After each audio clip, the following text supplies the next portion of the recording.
Hola, ¿qué tal? En esta ocasión revisaremos las disposiciones específicas del proceso de selección para la admisión a educación básica, ciclo escolar 2020-2021.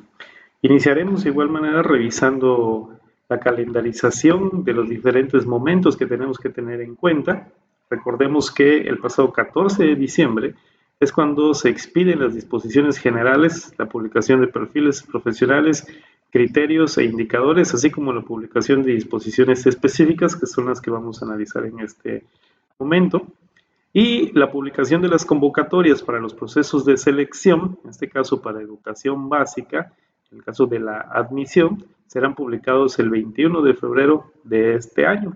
Básicamente, pues ya hoy estamos a 3 de enero, estamos prácticamente a 2 meses de esta publicación de convocatorias, así que hay que estar muy pendientes de esto.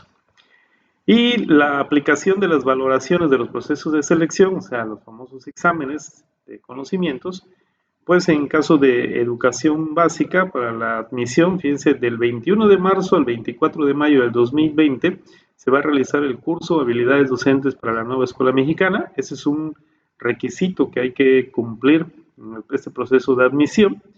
Y el examen de admisión básicamente va a ser 30 y 31 de mayo, así como 6, 7 y 13, perdón, 6, 7, 13 y 14 de junio, que será el examen de la acreditación del curso de habilidades docentes para la nueva escuela mexicana. Bueno, más adelante vamos a revisar esto. Vamos a ver que no es nada más el llevar el curso, sino que también hay que acreditarlo, hay que presentar un examen para poder acreditar este curso que están pidiendo actualmente. Y la publicación de los resultados del proceso de selección para educación básica, la admisión va a ser el próximo 10 de julio del 2020. Pues bien, esas son las fechas que tenemos que tener en cuenta para todos aquellos que quieren o tengan intenciones de ingresar a la educación básica y que hay que estar pendientes de estas fechas.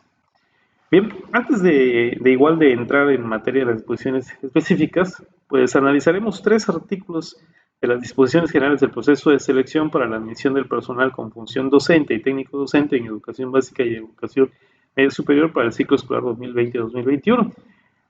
Lo ideal, obviamente, es leerlos todos, ¿no? Son diferentes apartados, pero nos vamos a centrar en 3 en específico que pues son los que más interesan. No significa que los demás no interesen, pero esos son los como que lo más importante para la gran mayoría de los aspirantes.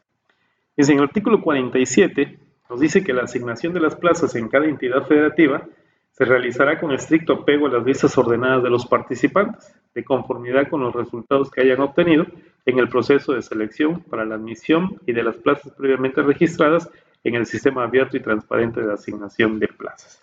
No creo que esto no hay tanto problema, sabemos que así ha venido realizándose en los procesos pasados, o al menos en los últimos procesos pasados así era, en las famosas listas de prelación, que ahora tienen la denominación de listas ordenadas de los participantes.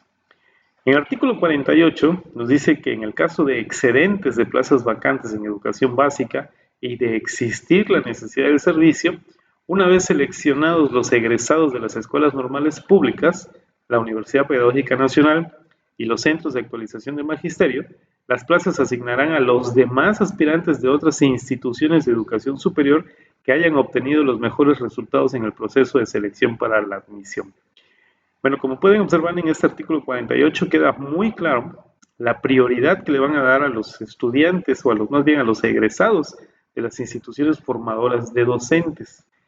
No es la primera vez que se hace esto, ya hubo una ocasión en el cual en el extinto servicio profesional docente, de hecho se sacaron 2 convocatorias, una dirigida para normalistas y otra para no normalistas, y el orden de darle las plazas se les daba a aquellos que eran egresados de escuelas formadoras de docentes. O sea, no es algo del todo nuevo, pero ya es algo como que ya está estipulado ahora sí en estas disposiciones generales que también fueron publicadas el pasado 14 de diciembre.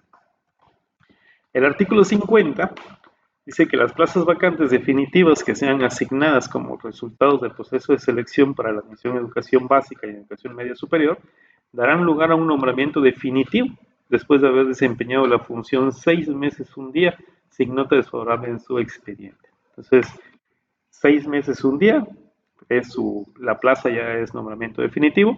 Eso no les exenta, no les quita que no vayan a tener que seguir con el acompañamiento. Eso igual quedó definido, que sí se va a seguir llevando el acompañamiento, pero bueno, eso es un gran cambio. Ya no es que van a presentar un examen y hasta el segundo año es que tenían el nombramiento definitivo. En caso, a partir de 6 meses un día, ya tienen el nombramiento definitivo. Bien, ya entrando en las disposiciones específicas del proceso de selección para la admisión en educación básica, pues nos encontramos con esta tablita que es la clasificación de los elementos multifactoriales que se van a considerar.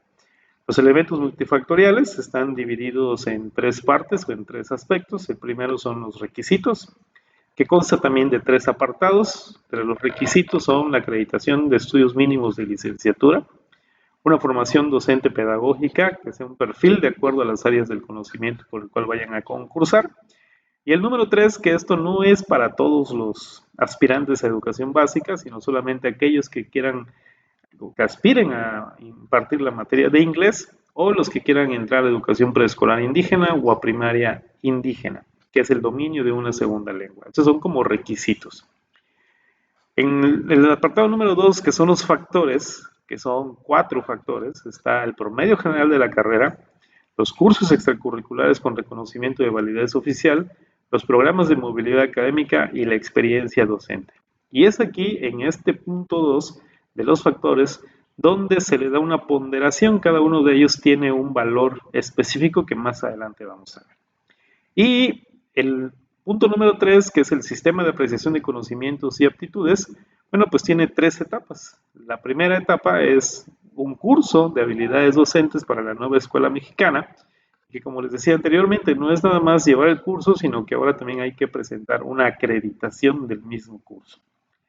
La etapa número 2, que es el instrumento de valoración de conocimientos y aptitudes docentes, o lo que mayormente conocemos como el examen de conocimientos. Y finalmente la etapa número 3, que esta etapa solamente es para aquellos maestros que quisieran o que vayan a concursar para un preescolar indígena o una primaria indígena. Este instrumento no aplica para todos los maestros de las demás asignaturas ni para el de inglés. Es específico para el que quiere entrar a un preescolar indígena o una escuela primaria indígena. Y bueno, y finalmente ya el último apartado, que ya es la valoración de los elementos multifactoriales, en el que finalmente se da un orden en acuerdo a esa lista de ordenamiento para ver cuáles son los resultados que obtuvieron en el proceso de selección de ingreso. Bien, en el punto número 1, como requisitos, bueno, los requisitos, como dice el texto, se definen como los elementos multifactoriales que presentan una condición para la participación en el proceso de selección para la admisión. Es decir, el aspirante debe cumplir con ellos para continuar en el proceso. Y eso es algo que deben tener en cuenta. Es un requisito. No podemos omitir la entrega de esto porque, como dice el texto, dice el aspirante debe cumplir con ellos para continuar en el proceso. Entonces, esos elementos son, número 1, la acreditación de estudios mínimos de licenciatura. Considera los estudios concluidos de licenciatura afines al nivel, servicio o materia educativa a la que aspira, conforme a lo establecido en la convocatoria que emite la autoridad educativa federativa. Los documentos válidos que van a servir para acreditar esos estudios pues son el título profesional original o la cédula profesional original o el acta del examen profesional original, y en su caso, para aquellos estudiantes normalistas que estén cursando el 8º semestre y que todavía no hayan presentado el examen, pues una constancia oficial de estudios. ¿Sí? Eso es importante considerarlo. Les voy a repetir: el título profesional, la cédula profesional, el acta del examen profesional o una constancia oficial de estudios. ¿Cuáles son las consideraciones particulares de esto? Bueno, es indispensable que el documento probatorio pues tenga el nombre del aspirante, de la institución educativa formadora, de la carrera cursada, así como logotipos, sellos y firmas originales, o en su caso, dependiendo si es un título o un documento electrónico, pues las firmas electrónicas y los códigos de verificación QR. En el caso del acta de examen profesional, debe ser expedida con fecha límite anterior al inicio del ciclo escolar 2020-2021.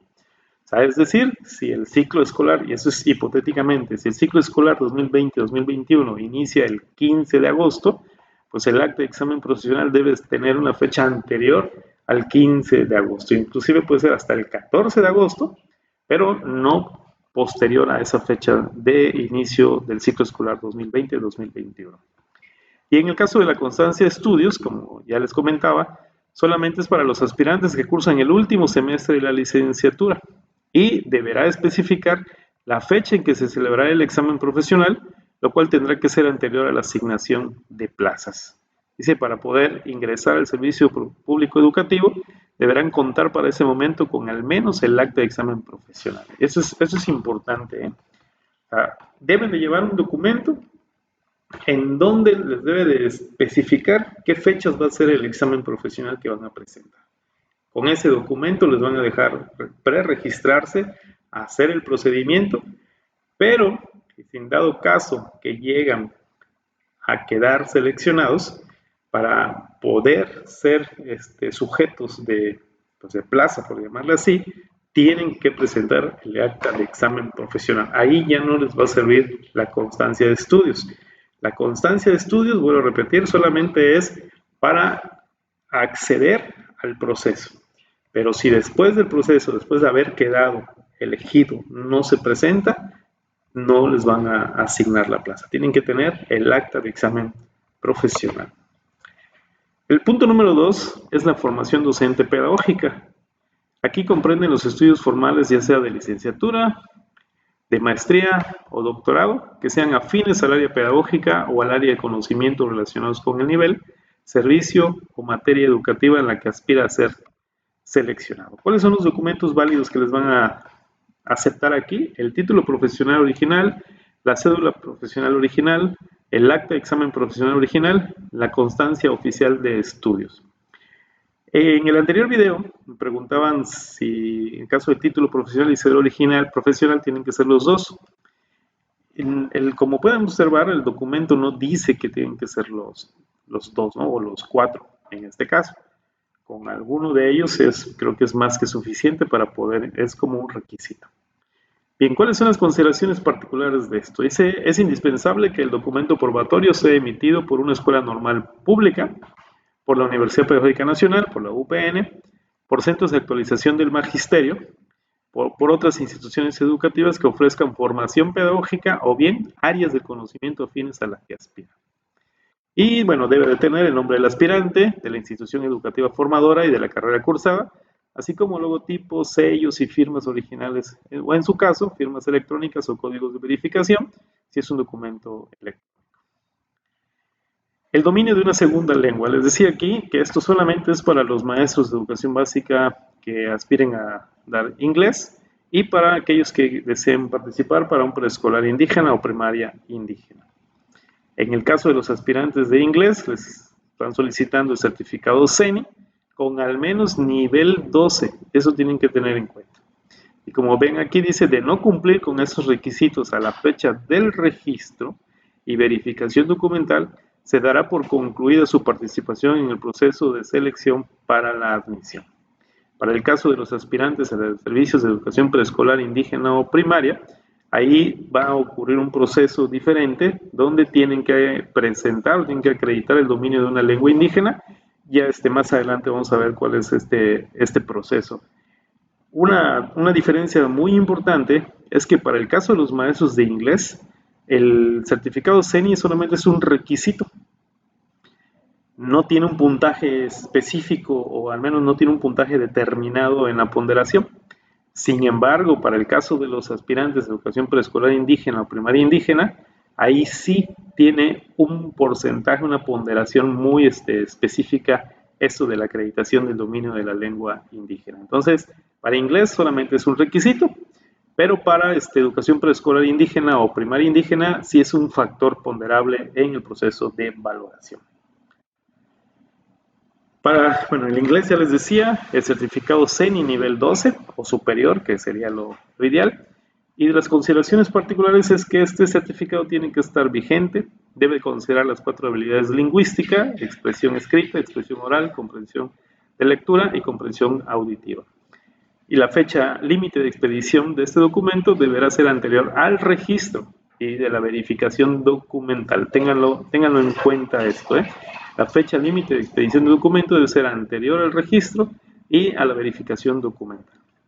En caso de que cuenten con otro tipo de certificación, bueno, tendrán que realizar los trámites conducentes para obtener el certificado antes referido. O sea, no, aunque tengan otros documentos de Oxford, de Yale, si no hacen el proceso para cambiarlo o para hacer la equivalencia con el CENI, no les van a dejar seguir con el proceso de selección.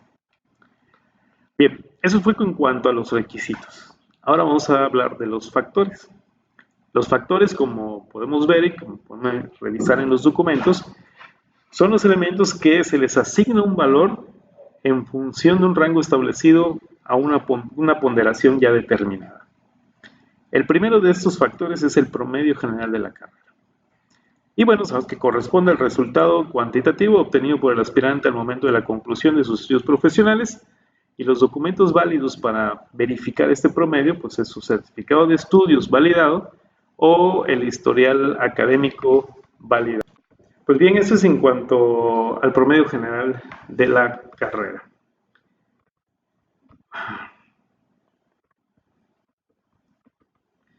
Las consideraciones particulares. Es indispensable que el documento probatorio establezca el nombre del aspirante, nombre de la institución educativa formadora, promedio general de la carrera o posgrado afín, logotipos, sellos, firmas originales y, bueno, si son documentos electrónicos, su firma electrónica o los códigos de verificación QR. Y, bueno, en el caso de que los aspirantes por la modalidad de titulación no cuenten con promedio general de la carrera, deberán de tramitarlo ante la Dirección General de Acreditación, Incorporación y Revalidación, la DGAI. El otro factor son los cursos extracurriculares con reconocimiento de validez oficial. Y aquí se refiere a los procesos de formación, capacitación y actualización con registro de validez oficial en los que haya participado el aspirante, afines al nivel, al servicio, materia educativa en la que aspira a ser seleccionado. ¿Cuáles son los documentos válidos para este factor? Bueno, una constancia, un certificado o un diploma. Las consideraciones particulares es, pues, que sea afines al nivel servicio o materia educativa a la que aspira, tiene que ser emitido por una dependencia oficial, una universidad pública o instituciones educativas con reconocimiento de validez oficial, o sea, REVOE, y deben de tener el nombre del aspirante, el nombre de la formación, capacitación y actualización, es decir, si es un curso, un taller, un diplomado, un seminario, entre otras cosas. Nombre de la instancia que impartió, los logotipos, sellos y firmas originales, o en su caso firmas electrónicas o códigos QR, y no debe tener una vigencia mayor a 4 años. Se considerarán un número mínimo de 20 horas acreditadas y 100 como máximo, o en su caso un diplomado. El siguiente apartado son los programas de movilidad académica. Comprende aquellos programas académicos con estadía nacional o internacional en los que haya participado el aspirante y que resulten afines al nivel servicio en materia educativa a la que aspira. En este caso, al menos para aquellas escuelas formadoras de docentes, principalmente las normales, pues la DGESPE ha tenido un gran avance con respecto a los programas de movilidad académica. Las universidades públicas pues ya llevan ciertos años adelante con estos procesos de movilidad académica, así que si han participado ahí es importantísimo pues tener a la mano las diferentes constancias que les hayan podido dar. Y como programas de movilidad académica de la DGESPE, pues tenemos, por ejemplo, antes de esto, los documentos válidos son una constancia o un diploma que les acredite haber estado en esos procesos de movilidad académica. Y bueno, deben de tener el nombre del aspirante, el nombre del programa, la institución responsable, el lugar y periodo del desarrollo, cuándo inició, cuándo terminó, los logotipos, sellos y firmas originales, o en su caso las firmas electrónicas o códigos de verificación. Y ahora sí, entre los programas que les pudieran servir en este aspecto, que tiene la DGESPE, está, por ejemplo, Proyecto 100,000, que es para aquellos maestros o estudiantes normalistas que querían mejorar su inglés. El proyecto 100.000 eran para universidades de Estados Unidos y también había proyecto 10.000 para universidades de Canadá. También estaban las movilidades académicas para capacitarse en Francia, como pueden ver ustedes aquí en la imagen, para estudiantes de escuelas normales públicas. También estaba el proyecto Paulo Freire en países iberoamericanos, y como pueden ver ustedes igual, dirigido a estudiantes de escuelas normales públicas de México. Y los programas de capacitación de mejores prácticas, como esta sobre inclusión educativa en Irlanda, que también era para estudiantes inscritos en octavo semestre de las escuelas normales públicas. Entonces, como pueden ver, sí hay programas de movilidad educativa. Cualquiera de esos, ojalá y se hayan aprovechado para aquellos estudiantes normalistas y para los egresados de alguna universidad que quieran concursar o ingresar al servicio de educación básica, pues en sus propias universidades tenían sus propios programas de movilidad académica. Bien, el siguiente apartado es la experiencia docente, y aquí se refiere pues al ejercicio de la docencia frente a un grupo en una escuela de educación básica pública o privada, y los documentos válidos son una constancia o una hoja de servicio docente. ¿Cuáles son las consideraciones particulares? Aquí sí hay que prestar atención, porque hubo, pues, en los procesos anteriores no era algo que se evaluara o que se considerara, sin embargo ahora sí.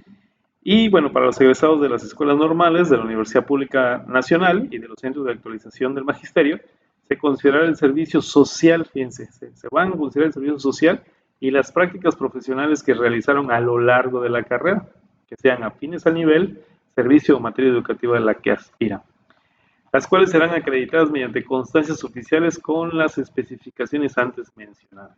Entonces, chicos, chicas o compañeros que estén interesados, que sean egresados de las escuelas normales, en esta ocasión sí les van a considerar o sí les considerarán su servicio social como experiencia profesional. Entonces, en este elemento, como ven ustedes, se validará la experiencia docente en educación básica en el caso de que sea realizado en escuelas públicas o privadas. El documento probatorio deberá ser emitido por la supervisión de zona escolar. Esto es importantísimo.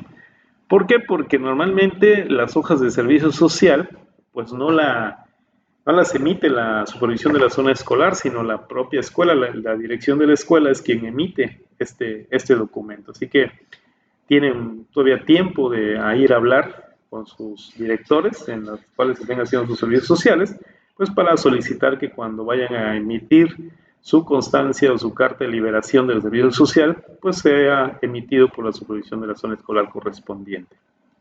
Y bueno, los documentos oficiales deben de contener el nombre del aspirante, el periodo que cubrió, el nombre de la institución educativa que emite, los logotipos, los sellos, firmas originales, así como, en su caso, firmas electrónicas o códigos de verificación. Y aquellos estudiantes o egresados que hayan realizado un servicio social en zonas vulnerables también será considerado como experiencia docente. Entonces, aquí esto es una gran ayuda para aquellos que están egresando apenas o para aquellos que han egresado y que pues no tienen ahorita cómo comprobarlo, pero han realizado su servicio social en una escuela pues, de educación básica, pública o privada. Bien, eso es en cuanto a los factores. Ahora vamos a ver la fase de aplicación de las valoraciones y cómo se va a ir aplicando. Y bueno, esta es la tabla. La primera etapa es el curso de habilidades docentes para la nueva escuela mexicana y la acreditación del mismo curso. El número 2 es la aplicación del instrumento de evaluación de conocimientos y aptitudes docentes. Y por último, el número 3, que solamente, les vuelvo a recordar, solamente aplica para aquellos aspirantes a preescolar indígena o primaria indígena, que es un instrumento de evaluación del dominio de la lengua indígena.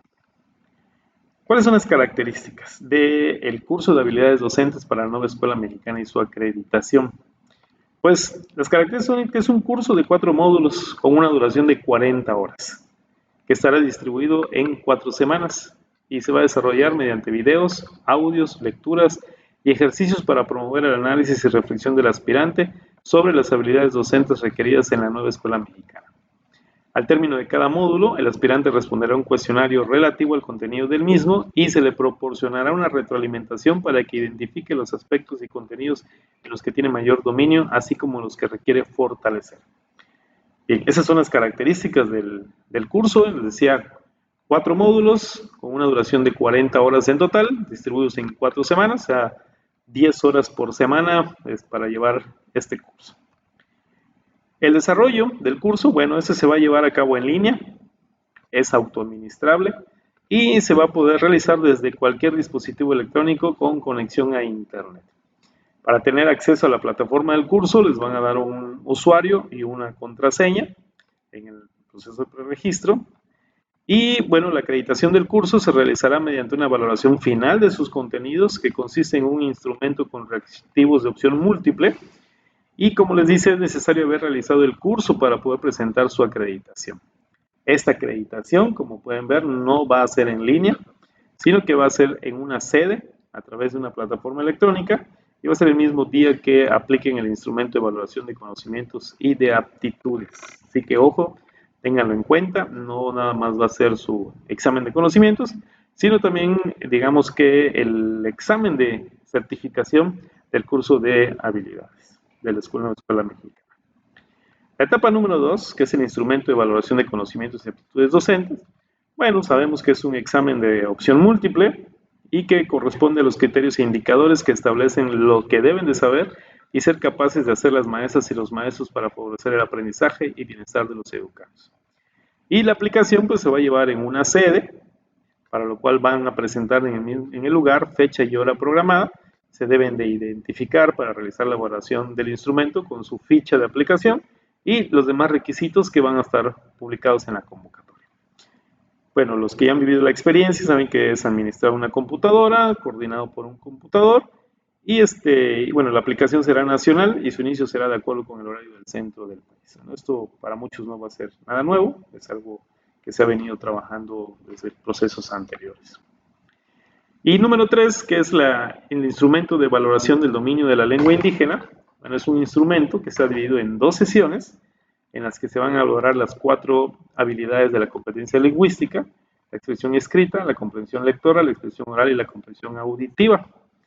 La administración del instrumento implica la elaboración y lectura de textos, la comprensión de instrucciones, así como la conversación con jueces y el uso de rúbricas en formato de lectura óptica. Para su aplicación, bueno, el aspirante se debe presentar e identificarse en la sede, fecha y horario programado, de acuerdo a la hora del centro del país, con los requisitos establecidos por la unidad del sistema. La aplicación va a ser en 2 sesiones. En la primera se va a realizar de manera grupal y va a consistir en que cada aspirante va a leer un texto en lengua indígena y va a dar cuenta de su comprensión por escrito. También va a elaborar un texto en la lengua indígena a partir de un tema específico. Esa es la primera sesión. La segunda es de manera individual y aquí cada aspirante se va a comunicar en lengua indígena con jueces, van a tener una plática, un intercambio, quienes van a evaluar de manera independiente la habilidad oral y auditiva del aspirante a través de rúbricas. Entonces, además recordarle que esta tercera etapa solamente corresponde a aquellos aspirantes a preescolar indígena y primaria indígena. Y bueno, ya para finalizar esta parte, dice que el aspirante firmará las listas que se les proporcionen para dejar constancia de su asistencia. Es importante, no se les olvide firmar, tienen que hacerlo.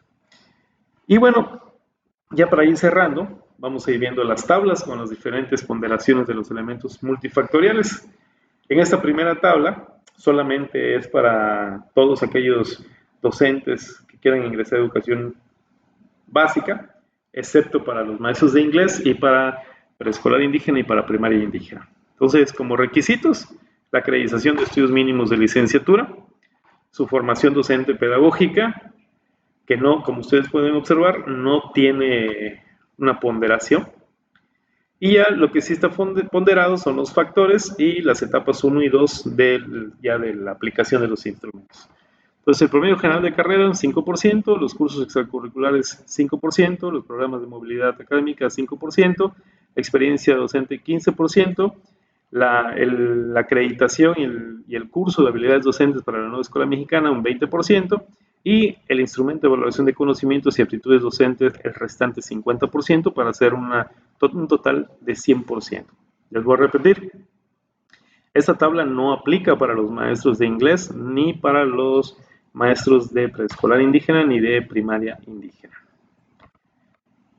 Esta tabla número 4 es la ponderación de los elementos multifactoriales para los aspirantes a impartir la materia de inglés en educación básica. Entonces, eso es nada más para los de inglés.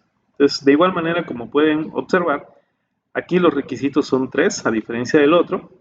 Y como les había yo dicho anteriormente, para los maestros de inglés, el dominio de una segunda lengua, el inglés, el CENI 12, solamente es un requisito. No lo vamos a ver aquí, ponderado, a diferencia de educación preescolar indígena y primaria indígena, que sí tiene un valor ponderado.